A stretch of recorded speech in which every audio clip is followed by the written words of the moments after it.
Sumama ka lang sa amin. Teka, namumukhaan kita. Di ba ikaw yung hepe ng Santa Marcela?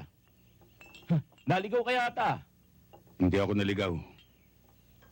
May sadya ako sa inyo.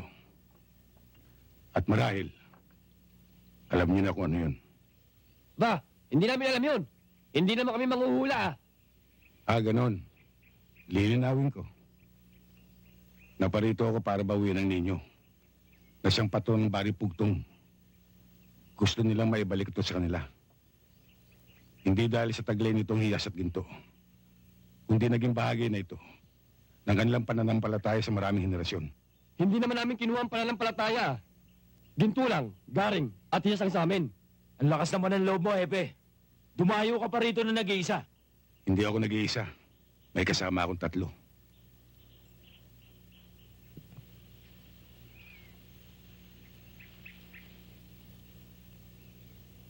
Niloloko yata tayo nito ah. Oo nga eh. Hindi ko kayo niloloko. Ito nga isa eh.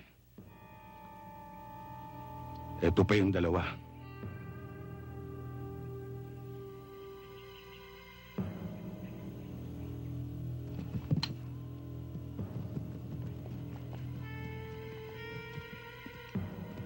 Bibigyan ko pa kayo ng pagkakataon. Ano? Kami pa bibigyan mo ng pagkakataon? Hepe, nasa pakurang ka namin. Gusto mo itumba ka namin ngayon? Umalis na muna kayo.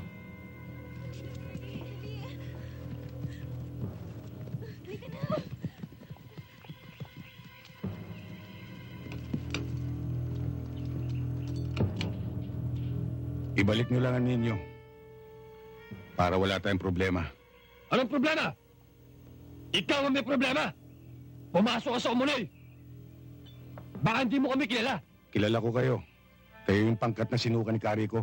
Dahil pang sarili lang ang lakad ninyo.